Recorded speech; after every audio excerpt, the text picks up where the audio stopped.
So the question I got was about impact innovation. What is impact innovation? Is that different than innovation in general, or does it require any specific thinking and so on? So I thought I'll address that a little bit also, as this is the topic and the theme for the whole thing. The good news is all the tools and all the methods that we learned still apply. We still have to identify a customer, and we still have to think about that customer as maybe being a number of different persons, like one that is the user, one that is paying, one that is making the purchase decisions and so on, as we have been elaborating on in the different customer chains for various situations.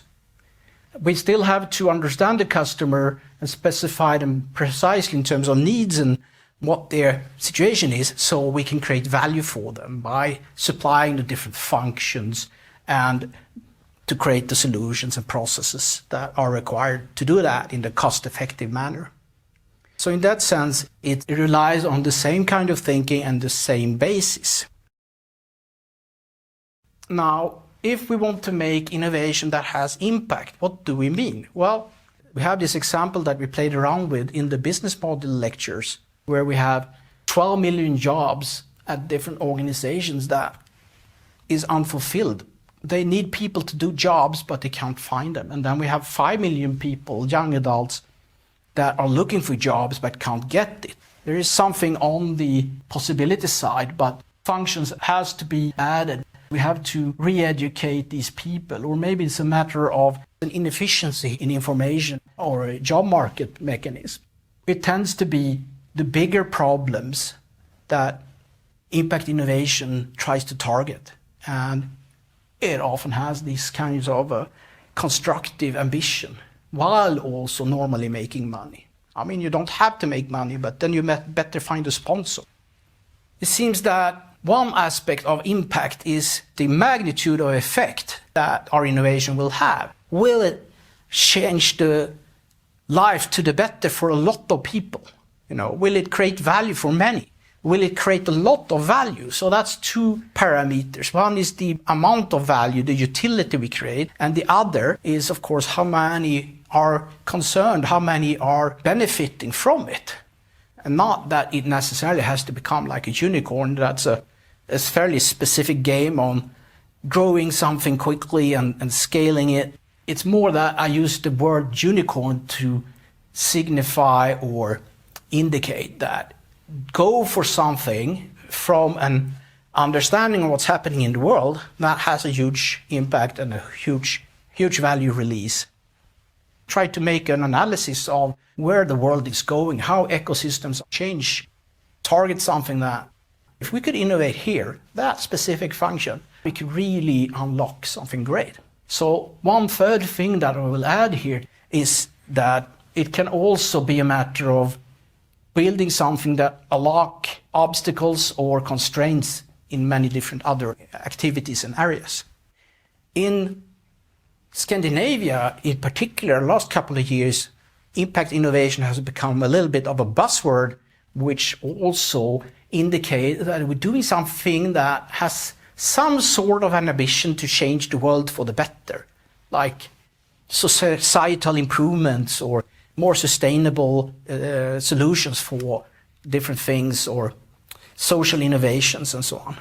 It seems, according to some master thesis research that was done 2022, that Scandinavia is sort of leading here, and these students could see that venture capital firms in the US, they were starting to see, well, maybe sustainability has some sort of a marketing value, but they thought like a business that aims to be sustainable, well, that will just be more cost and not maybe as aggressively growing and all that.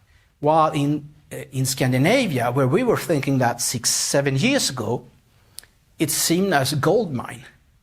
Companies and organizations will have to become more sustainable because either they will be forced to by regulation, or the customers will demand it from them. There's no getting away from being affected by a much larger emphasis on sustainability and responsibility. So of course, if you have a startup that has a solution that helps other companies decrease their carbon footprint or make something more transparent, sustainable, or energy efficient, or something like that, that will be tremendously valuable because you will be able to help all the other companies adjust to the new way things have to be done going forward from here. One way I think impact innovation is different. It has to do with how we value the results or how we measure success.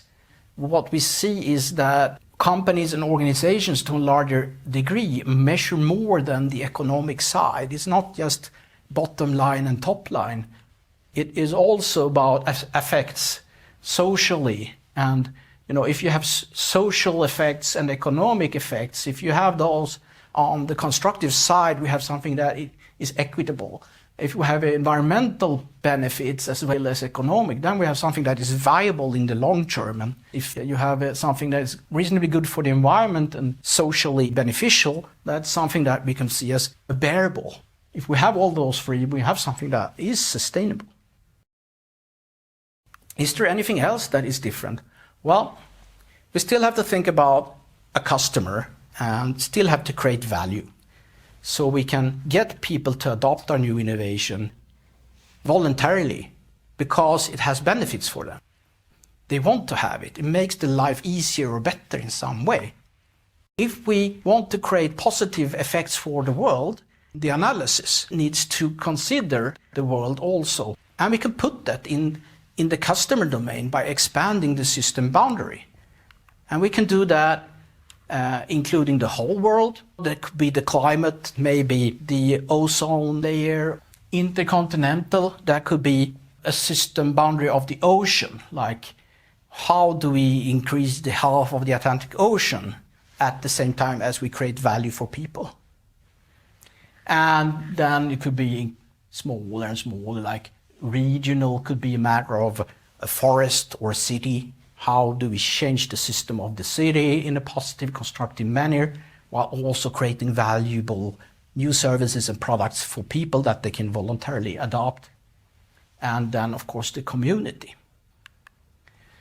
Then on the value side, on needs and resource consumption, we can look at the scope and see how we can change the scope of the value we create. And one level, the highest level, would be a global scope.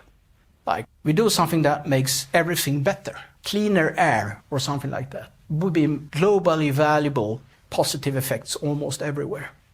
Or we can look at the problem set and need set in the industry, like the healthcare industry.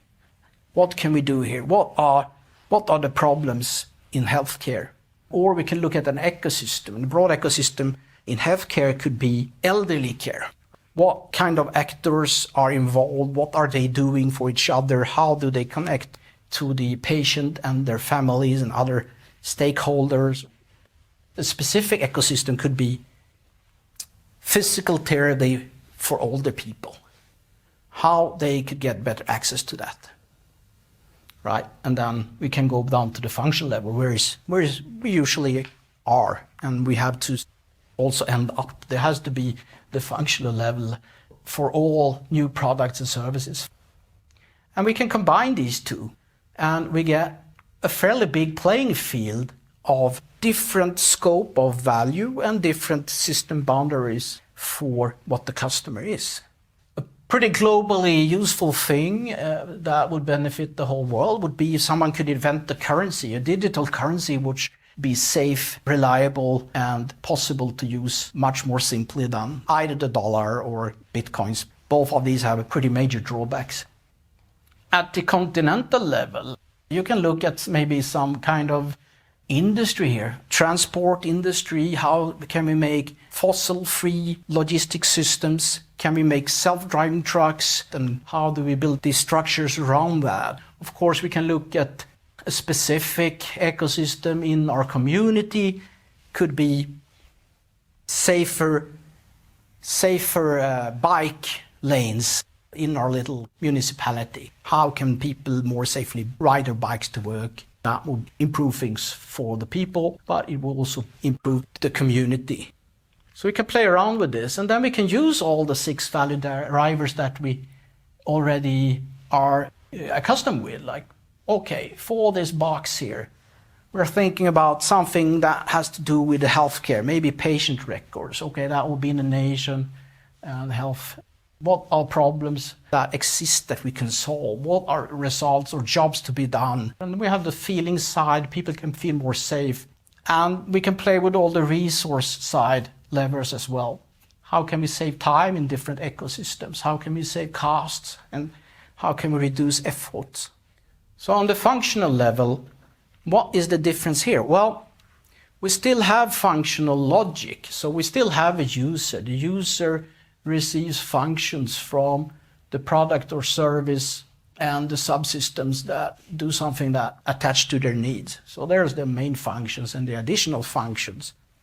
And we still have maybe effects for the user that reduces value. Maybe it causes a negative effect for the user. Or we could have the user having to do something in the system, like charging batteries or looking for information, or anything the user has to do which requires time, money, and effort, be unwanted in terms of ending up on the denominator in the value equation we just saw. So value will decrease. In terms of now impact innovation, we pay maybe more attention to these unwanted effects. And we could also be more careful to include elements outside the system, like what we call subsystems in the environment. So here we have actors. So an actor can give a function by doing an action, or an actor can provide an asset. That's also a function from an actor. So that could be looked at. How do we improve things for the actors? Or we can have other systems that is more on the general environment, like the ocean, road, air, and so on. And we know that unwanted functions can also be a matter of negative effects for the environment. So for impact innovation, we can deliberately include more environmental elements and pay special attention to these negative effects that goes out from the system or into the system from different actors, and see if we can eliminate those. So the same logic, but maybe the focus is a bit broader. So an example could be cooking in a third world country. Okay, so cook on a wood stove, and we have the wood fuels the fire heats the food nourishes the user. So the user gets nourished. That's the main function of doing food. Maybe an additional function could be that it heats the house. Or maybe that's an unwanted function.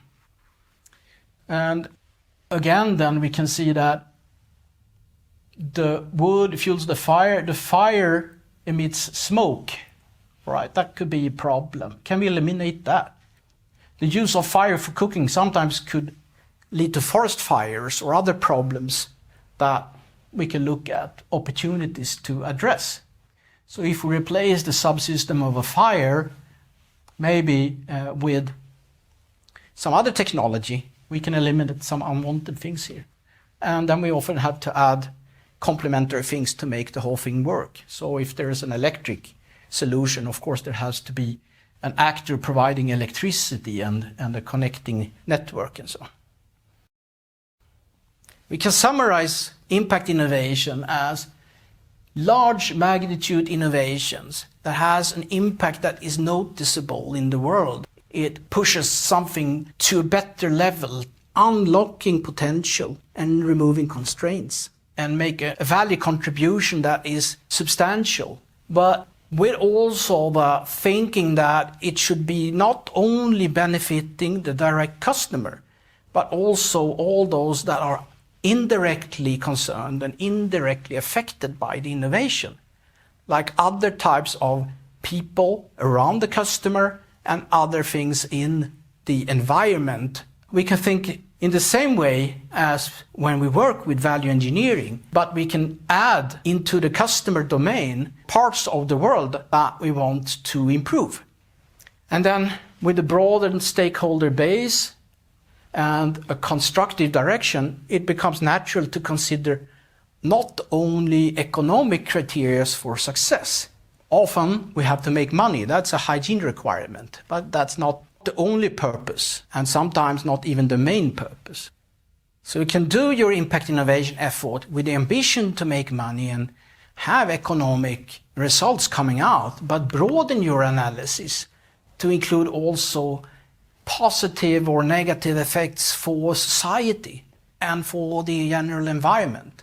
And we can build innovations that have a great impact, makes us, if we want that, a lot of money, or creates a lot of money that doesn't hurt, but also improves the world and makes the situation better for the many people and the world at large, as ecosystems, animals, plant life, oceans, the climate, and all that. If we can do that, I think we have a good shot at actually creating something really, really good.